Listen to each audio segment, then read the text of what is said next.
There's no way home, and I have no mercy. There's no way up, so I'm going down. Still I keep on living, so you pull me closer. When I have no mercy. Let's carry on, no reasons to stop it. I wouldn't do it on my own, I can't deny it. Still trying to build and trying to be.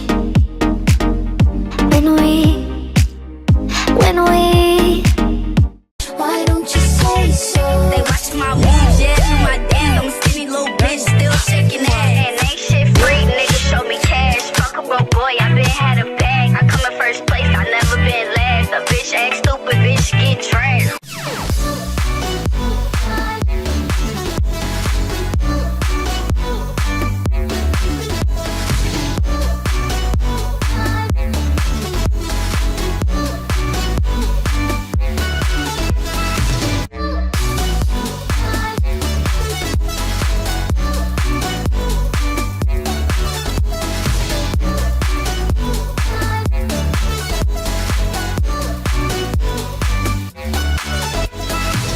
This is the case of the Tesco bomber. During August of the year 2000, in Bournemouth, England, Dorset police were working really hard to identify who a bunch of threatening letters had been coming from. The letters were signed by Sally, and they were addressed to Tesco's. The letters were demanding modified club cards, with £1,000 on each of them and that could be used at an ATM. And then the PIN only Sally would know. If this action wasn't met, Sally threatened to send letter bombs in the post to Tesco customers. And Sally actually followed through with this. Thankfully, most of the letter bombs were intercepted by Royal Mail, all except one, who exploded in a lady's face. The culprit, rather than being a female called Sally, was the man above, Robert Edward Dyer. He was found guilty and sentenced in May 2001. Hi, I'm Cam, and this mother falsely claimed her daughter was terminally ill. And no, this isn't Gypsy Rose Blanchard. Kelly Turner started taking her daughter Olivia Grant to the hospital at the age of 2 in 2013. Over the course of 5 years, Olivia went from being a perfectly healthy little girl to lying on her deathbed. She had a feeding tube, cancer, intestinal failure, seizures, and more. In 2017, Olivia was in the national news for her bucket list. It included being a fireman, feeding sharks, and catching bad guys with the police. Most of these wishes came true. But then her mom decided it was time for Olivia to succumb to these fake illnesses. On August 20th, 2017, Olivia passed away in hospice care. Her mother claimed it was due to intestinal failure. Kelly obtained over $500,000 from Medicaid for her daughter's medical bills. The Make-A-Wish Foundation paid $11,000 for a Bat Princess costume party for Olivia. The GoFundMe for Olivia raised over $20,000. Olivia died so her mother could receive all the funds and attention she wanted. And she was only caught because she tried it with their second daughter as well. Kelly's being charged with first-degree murder, fraud, and theft. Okay, so you've probably heard of the Scream films, but did you know that they inspired an actual murder? In September of 2006, Brian Draper and Tori Adamsick were two 16-year-old boys going to Pocatello High School in Idaho. They were both very into film, and after watching the Scream franchise, they decided to take their love further and kill someone. They settled on their classmate 16-year-old Cassie Jo Stoddart, as they knew she was house-sitting and would be home alone. Cassie and her boyfriend Matt were already at the house when Brian and Tori arrived. They watched a film before leaving to hang out elsewhere. On their way out, they left the basement door locked so that they could return and scare the couple. They made noises to distract Matt, who wanted to stay to comfort Cassie, but his mother wanted him home. Cassie felt it was her responsibility to watch the house, so she stayed and Matt was forced home. Brian and Tori, donned in masks, cut the power to the house, leaving Cassie in the dark. They stabbed her over 30 times with a hunting knife until she was no longer alive. The boys had recorded themselves planning her murder and were soon caught and sentenced to life. Have you seen Tori? He's supposed to meet me here at 7:30, and it's 8:19. He's an hour late. You don't even care, dude. Okay. September 22nd, 2006. We're skipping our 4th hour. We're not even our plan right now. I'm telling Cassie's family, but she had to be number one. We have to stick with the plan. And she's perfect, so she's gonna die. From it, they're gonna want it more. We found our victim, and sad as it may be, she's our friend. But you know what? We all have to make sacrifices. Our first victim is going to be Cassie Stoddard. She's going to be alone in a big, dark house out in the middle of nowhere. How perfect can you get? I mean, like, holy shit, dude. I'm horny just thinking about it. Hell yeah. It was 9:50, September 22nd, 2006. We know there's lots of doors. There's lots of places to hide. I locked the back doors, so it's all locked.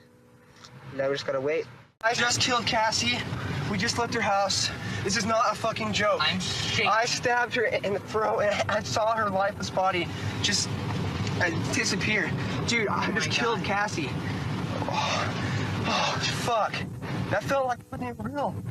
In 1985, the world was shook when they heard about the girl in the box, a young girl who had been held captive and tortured for 7 years. And in the event you don't know about it, here we go.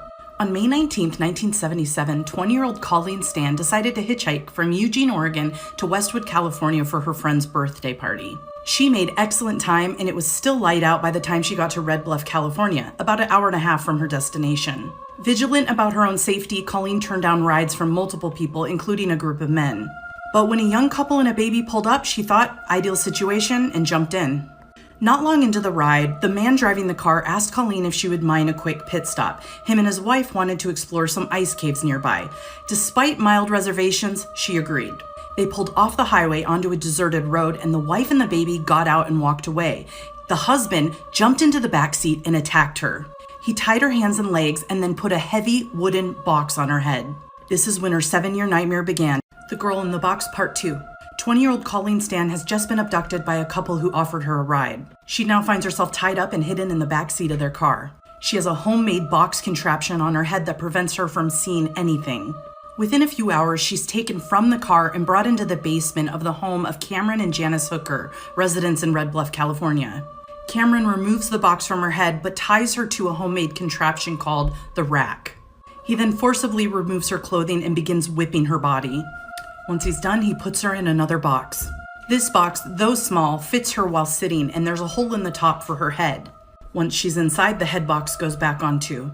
This is where Colleen remains for 23 hours a day for the next 5 months. She's allowed out for an hour a day to eat, go to the bathroom, and get tortured. After months of establishing control over Colleen, Cameron lets her out for a little bit longer to do chores. After holding her captive for about a year, they decide to move. Go to The Girl in the Box, Part 3. After spending nearly a year with a woman held captive and hidden in a box in their basement, the Hooker family decides to move to a mobile home in a secluded area. Now, the problem with this house is they don't have a basement to hide her in, so Cameron has to come up with a new idea. So he builds a new box. This one is shaped like a coffin and fits underneath his bed. Colleen resumes her life of spending 23 hours a day in her coffin-like box. Then Cameron offers her something. He tells her that he's part of a powerful group called the Company. This is a group of powerful men all over the world who are slave owners. He tells Colleen that if she signs herself over to him as a slave, he can protect her and her family. Assuming she has no other option, she decides to sign the contract he presents her. She'll now be known as Slave K and do anything he wants. Months turn into years, and while things are not better, she gets to spend more time out of the box now. Cameron even tells her she can see her family. Go to Part 4. The Girl in the Box, Part 4. After 3 years of being held captive at the abusive hands of Cameron Hooker, Colleen Stan finally gets to see her family. He, of course, tested Colleen's loyalty before deciding to take the trip. He asked her to hold a gun to her head and pull the trigger. She did not know it wasn't loaded, but she did what he told her to. And now he trusted her and she could see her family. They drive to Southern California so she can spend the weekend with her family. He reminds her that the Company, the powerful group of slave owners, is watching. They've even bugged the house. She promises she will not tell anyone about her life. In fact, her family believes Cameron is her fiancé. Cameron then takes off and heads to a make-believe conference he's in town for. Colleen is now alone with her family. They spend the time catching Colleen up on what she's missed, and Colleen avoids answering where she's been. After the trip, everything Colleen's done to earn freedoms have now been revoked. She goes back into the box 23 hours a day. It would be 3 years till she's free. Go to Part 5. The Girl in the Box, Part 5.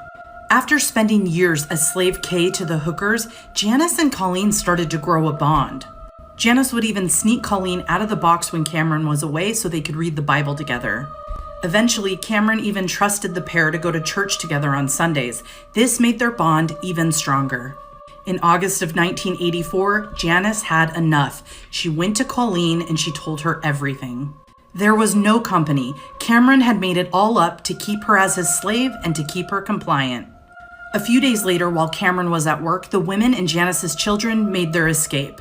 Yeah, don't mind that I just dropped that bomb on you. There were children, and no, they did not know there was a woman living in a box under their parents' bed. Colleen got on a bus and went back to her family. Janice went to her parents' house with the kids. But that was short-lived. Janice did go back to Cameron to try to fix their marriage. But eventually she realized he wouldn't change, so she went to police. Go to part 6. The Girl in the Box, part 6. Janice Hooker detailed to police everything she could remember from the past 7 years that they held Colleen Stan captive in their home. The rapes, the torture, the confinement.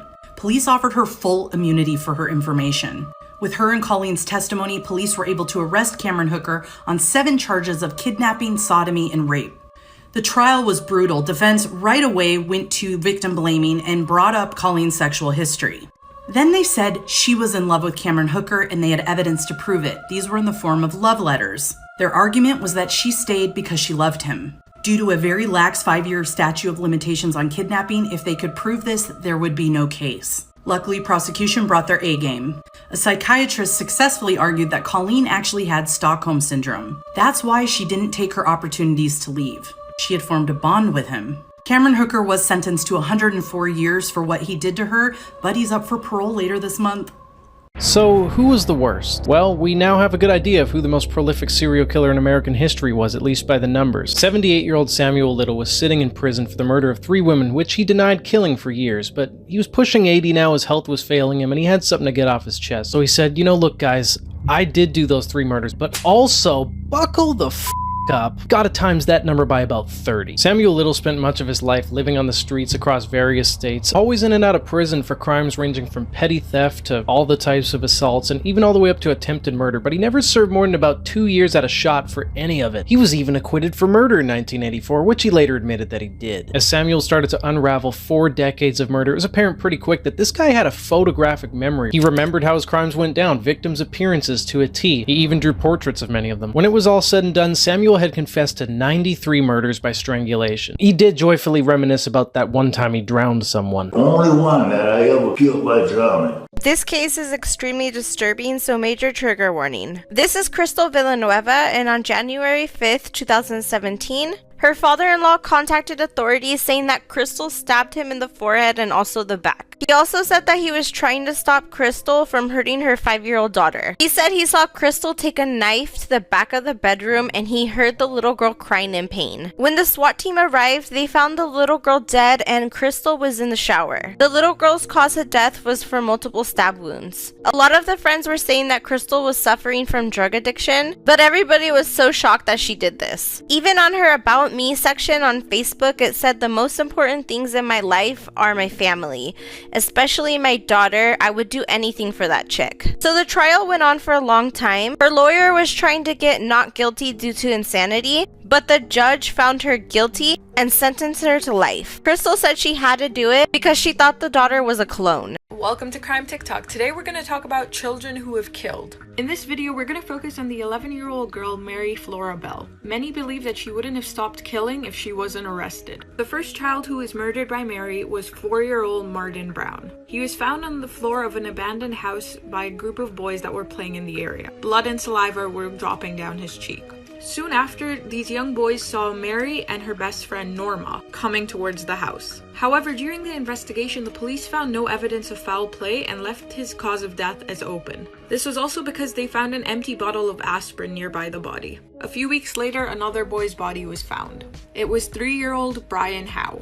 He was strangled to death. He was found in an industrial area of the town and he had been mutilated on the thighs and genitals. And the pair of scissors which were used were right next to him. The letter M was also carved with a razor on his belly. Mary stood out as suspicious to the police because she was happy about the murder. And she got caught. By Bashkirian Airlines Flight 2937 was a chartered flight from Moscow to Barcelona. It was carrying 60 passengers, 45 being Russian school kids on a field trip. There were also parent chaperones and 9 crew members on board. DHL Flight 611 was a cargo aircraft being flown by 2 experienced pilots. Both planes were being flown at 36,000 feet on a collision course. The airspace was controlled by a Swiss control company called SkyGuide. There was only one air traffic controller controlling the space, and that was Peter Nielsen. Nielsen told Flight 2937 to descend in order to avoid colliding with Flight 611. The traffic collision avoidance system, called TCAS, instead instructed Flight 2937 to climb and for 611 to descend. Flight 611 followed TCAS and descended. Flight 2937 disregarded the TCAS and followed Peter Nielsen's instructions to descend. By the time both planes realized that they were both descending, it was too late. Flight 2937 had descended onto Flight 611 and tore into pieces. The 69 passengers fell unconscious, while the other plane fell for 3 minutes with both pilots fully conscious. There were no survivors.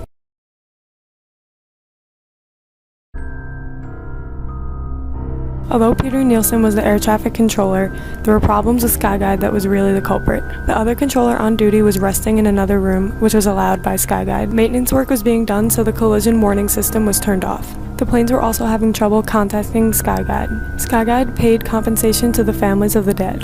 Manslaughter charges were also placed against 4 of the employees. Vitaly Kalev lost both his 2 kids and his wife in the collision and held Peter personally responsible. Vitaly showed up to Peter's house and asked him to apologize, but Peter was confused and he didn't. He stabbed Peter Nielsen to death in front of Peter's 3 children and wife. Vitaly was sentenced to prison but then later released, almost being treated like a hero. He was given a medal for maintaining law and order. Peter Nielsen became the 72nd victim in the Uberland mid-air collision.